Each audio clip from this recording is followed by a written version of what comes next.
Greetings, dear audience. Before we dive into today's tale, we invite you to share your location in the comments below. And remember to show your support by liking and subscribing. Jim Caldwell had always considered himself a lucky man. At 35 years old, he had built a successful career as a software engineer in Seattle, Washington. His work allowed him financial freedom, and he was respected in his field. His marriage to Nancy, a financial planner at a major investment firm, seemed picture perfect. They lived in a beautiful home in an upscale neighborhood, had a strong social circle, and were considered an ideal couple by friends and family. On the surface, everything looked stable and happy. But lately, Jim had begun to notice subtle changes in Nancy's behavior. It started with small things. The way she would glance at her phone and quickly put it down when he entered the room.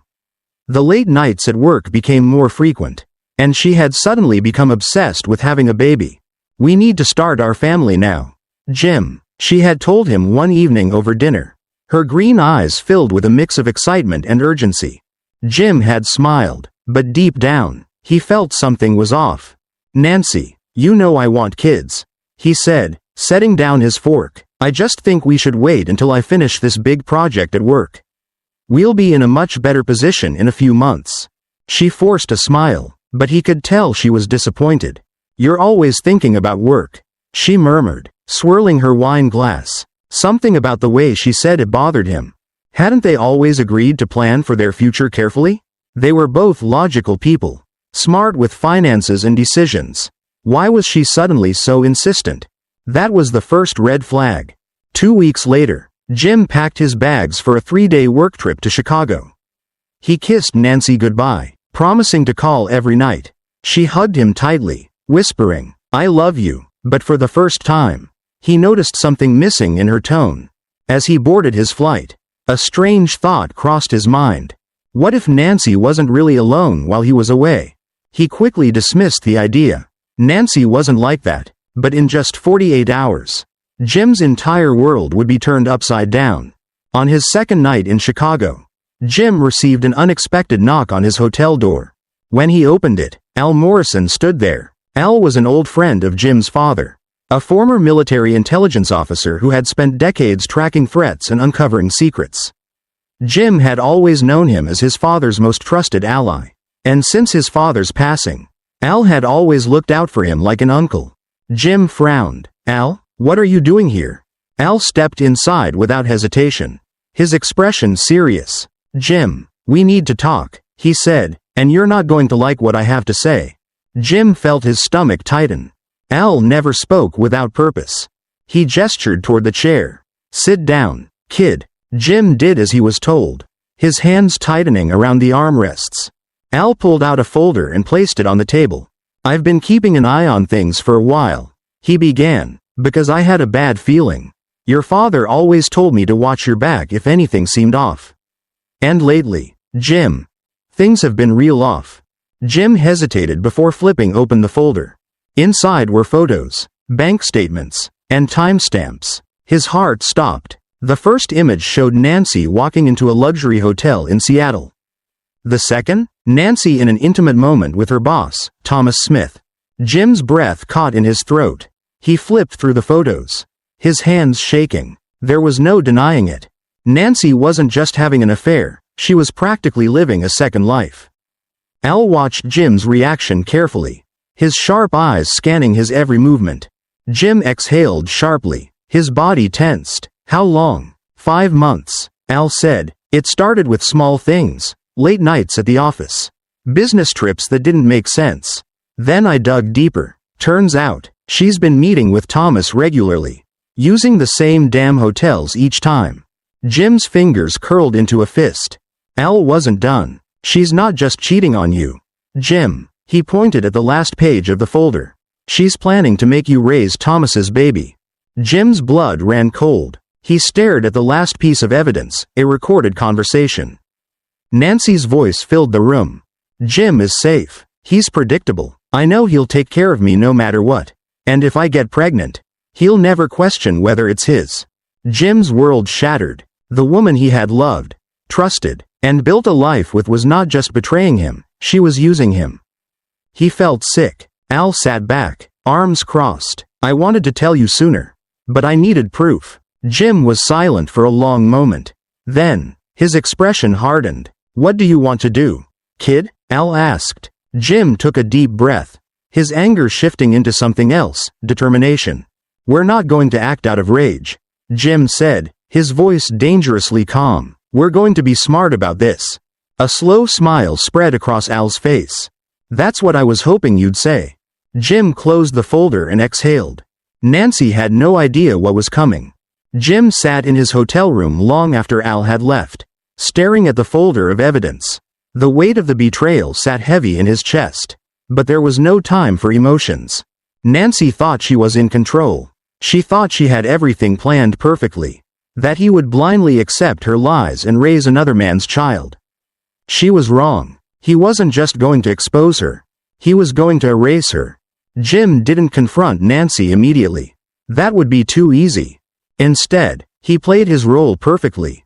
He called her that night, his voice calm and affectionate, like nothing had changed. Hey, babe, he said, Chicago's been productive. I miss you. Nancy sighed on the other end. I miss you too, she said, sounding almost distracted. Jim smirked. He already knew why. She was probably texting Thomas. But that was fine. Let her think she was safe. Jim took the next step. He wired their house with audio and video surveillance. Every phone call, every whispered conversation, every text, he wanted everything. Al placed trackers on Nancy's car. Wherever she went, Jim would know. Financial monitoring was set up. Every purchase, every bank transfer, every hotel bill would be traced. Within 3 days, Jim had even more proof than he expected. Not only was Nancy still seeing Thomas, she was actively scheming. In one recording, she laughed with a friend over drinks.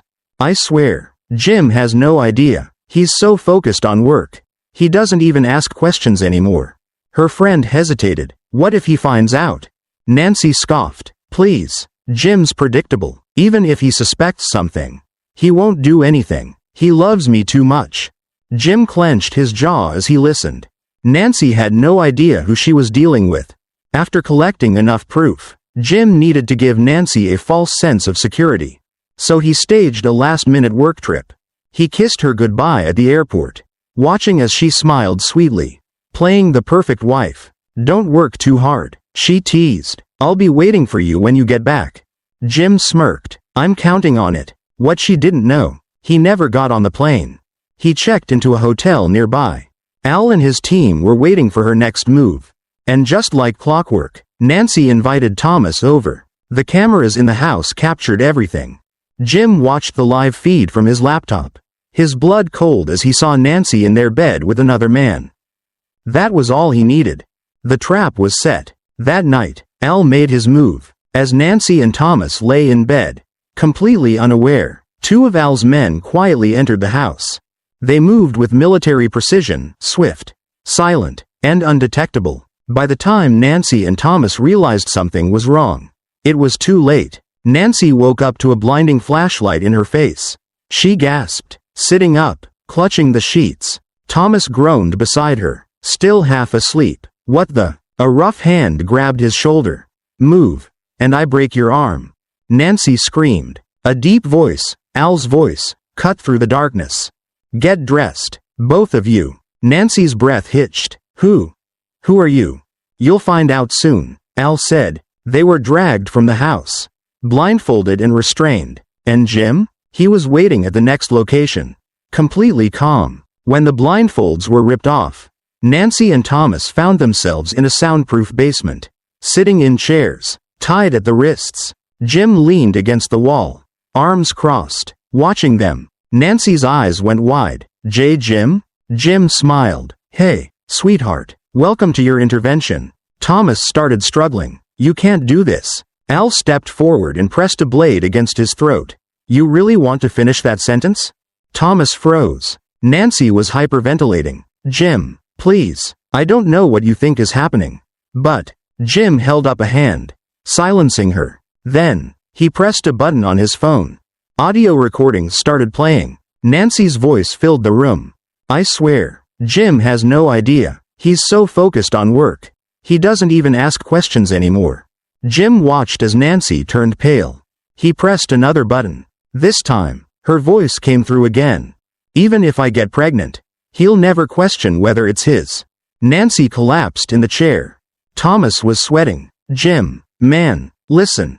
Jim walked over, leaning in close. You thought I was stupid, didn't you? He whispered. You thought I'd just accept your lies?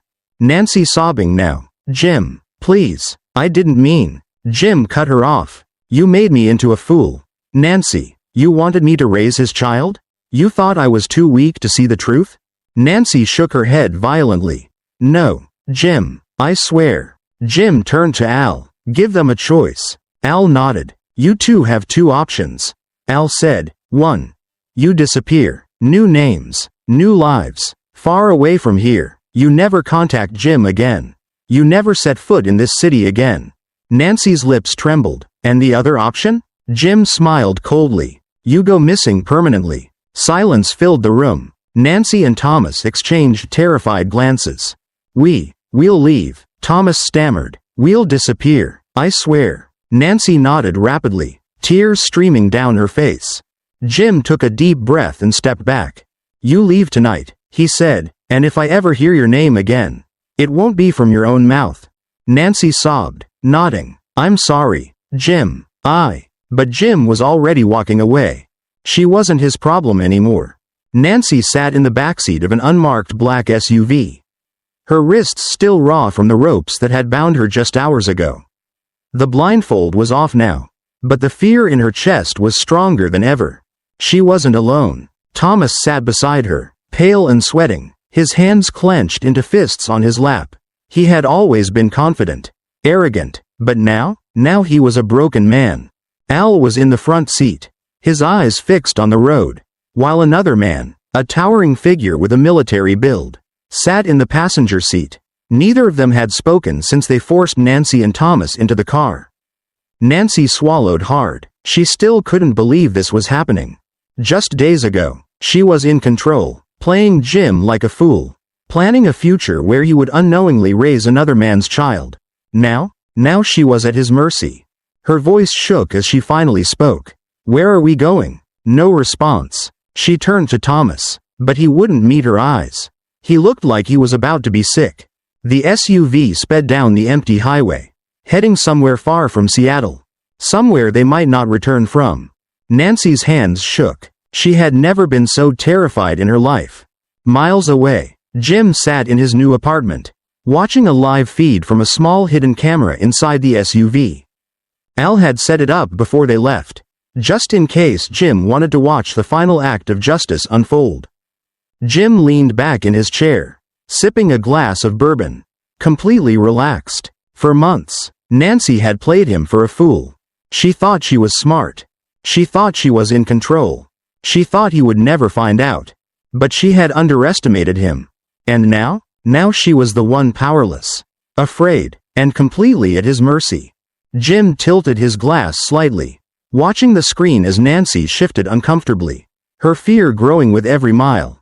Good. She deserved it. The SUV pulled into a remote warehouse, deep in the Washington countryside. It was the kind of place where no one would hear screams. Nancy's breath hitched as the doors opened. Al turned, his expression blank. Get out. Thomas hesitated. What are you going to do to us? Al smiled coldly. Depends on how much you beg. Nancy sprinted out of the car, stumbling onto the gravel. Thomas followed, but his legs were shaking so badly he nearly fell. They stood there, trembling, as Al and his associate stepped out. You have one shot at survival, Al said, crossing his arms. Listen carefully. Nancy nodded frantically. You leave tonight. You disappear. Al continued. New names. New lives. You never contact Jim again. You never step foot in Seattle again.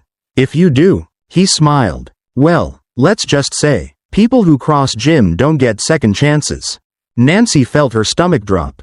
She believed him. Every word. Her voice cracked. We'll leave. We swear. Thomas nodded rapidly, sweat dripping down his forehead.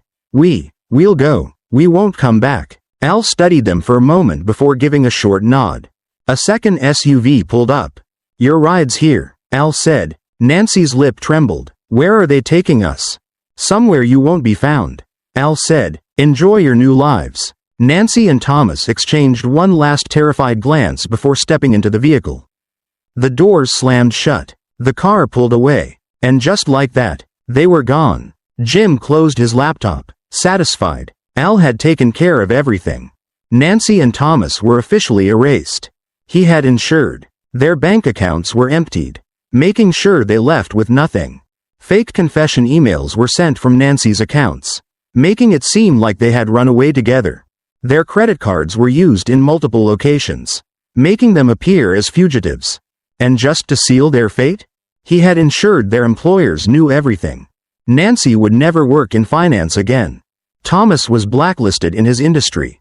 No jobs, no money, no future. Jim smiled, pouring himself another drink. This was justice, pure and simple. 3 days later, Nancy woke up in a cheap motel room somewhere in Nevada.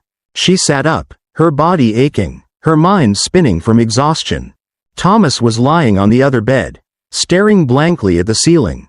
Nancy's throat was dry. What now? Thomas didn't answer. She checked her phone, but there was no signal. Her old life? Gone. Her money? Gone. Jim had erased her. Her stomach twisted painfully. She had played the game. And she had lost. 1 month later, Jim stood on a rooftop bar in Los Angeles. A new city, a new life. He had left Seattle behind. No baggage, no regrets, no Nancy. The air was warm, the skyline stretching before him like a promise of better things. His phone buzzed. It was Olivia. Still good for dinner? Jim smiled. Wouldn't miss it. He tucked his phone into his pocket, took one last sip of bourbon, and exhaled deeply. For the first time in years, he wasn't looking back. He was finally free. And damn, it felt good. Nancy sat in the dimly lit motel room, the hum of the air conditioner the only sound breaking the suffocating silence.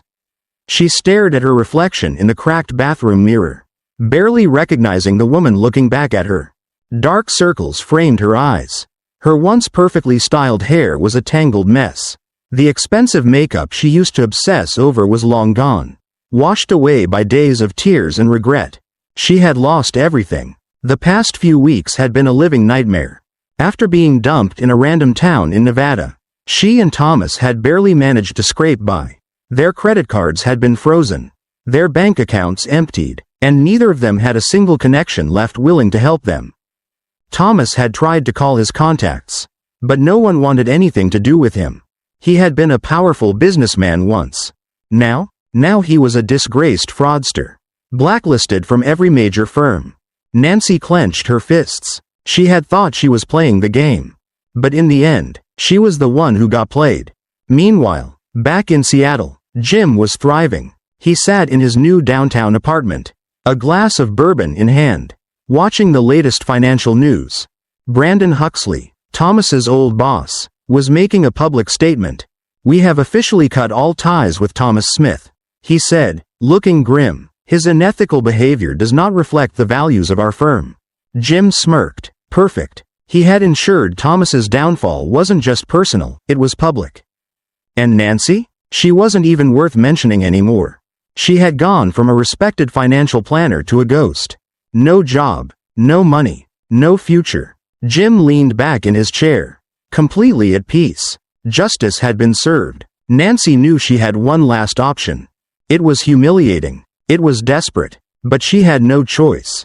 She needed Jim. If she could just talk to him, make him see how sorry she was, maybe, just maybe, he'd take her back. So she took a deep breath, pulled out her phone, and dialed his number. It rang once, twice, then disconnected. Her stomach dropped. She tried again. Same result. Jim had cut her off completely. Tears burned in her eyes as she slammed the phone onto the motel bed. She had spent years taking him for granted, treating him like a backup plan. Now she was the one left behind. 2 weeks later, Nancy got one last reminder of just how badly she had lost. She was walking through a gas station, grabbing a cheap coffee with the last few dollars she had, when she saw something on the TV above the counter. It was a news segment. And at the center of it? Jim. dressed in a tailored suit, standing at a high-profile tech conference in Los Angeles. The headline read, "Seattle's top software innovator expands empire to California." Nancy felt like she had been punched in the gut. While she was rotting away in cheap motels, struggling to survive, Jim had moved on. No, he had done more than move on. He had become better, stronger, untouchable. And her? She was nothing. Back in Los Angeles, Jim sat at a private rooftop restaurant, enjoying a quiet dinner when his phone buzzed. He glanced at the screen. A new email. From Nancy. His lips curled into a smirk. He didn't even open it. He just hit delete. Nancy had made her choices. And Jim? He was done looking back. He raised his glass to the city lights, exhaling deeply. For the first time in his life, he was truly free. And damn, it felt good. Jim stood on the balcony of his new penthouse, looking out over the Los Angeles skyline. The city buzzed beneath him, full of life and opportunity. He took a slow sip of bourbon, savoring the burn, letting the reality of his new life settle in. It had been 6 months since he erased Nancy and Thomas from existence. 6 months since he had walked away from the lies, the betrayal, the manipulation, and in that time, he had rebuilt himself. He wasn't just the man he used to be, he was better. Stronger, untouchable. Nancy had tried to destroy him. But in the end, she had only destroyed herself. Hundreds of miles away, Nancy sat in the back corner of a rundown diner, stirring a cup of cheap coffee, her hands trembling from hunger. She had been living out of motels for months, scraping by on what little cash she could hustle together. Nobody would hire her. Nobody would help her. She had spent weeks sending desperate emails to old friends, former clients, even distant family. But no one wanted anything to do with her. She had become a pariah. And the worst part? Thomas had abandoned her. He had lasted 2 months before he walked out on her, disappearing without a word. She had sacrificed her marriage, her stability, her future for him. And in the end, he left her with nothing. Nancy clenched her jaw, her eyes burning as she stared at the flickering neon sign outside. She had played the game. And she had lost. Jim wasn't one to dwell on the past. But there was one last thing to check. He sat down in his home office, pulled up his laptop, and entered the secure system Al had set up. A few keystrokes later, and there it was. A live financial report on Nancy and Thomas. Nancy Caldwell. Total net worth, $43.72. Jim smirked. She was completely ruined. He clicked on Thomas's profile. Thomas Smith. Pending lawsuits. 3. Total debt, $312. Jim chuckled. It was poetic. The man who had once laughed behind Jim's back, calling him a fool for being a dedicated husband, was now buried in legal trouble.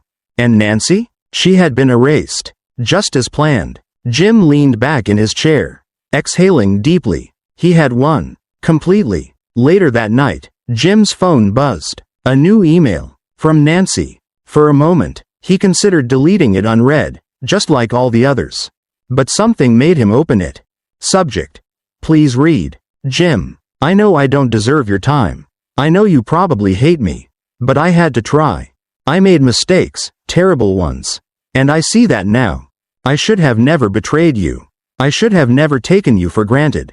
I have nothing left. Jim, no job, no money, no home. I don't know where to go.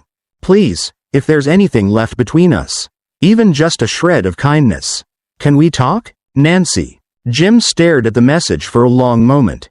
Then, without hesitation, he deleted it. Nancy had made her choices. And he had made his. There was no going back. A week later, Jim walked into a high-end restaurant in downtown Los Angeles, dressed in a tailored suit, looking every bit the successful man he had become.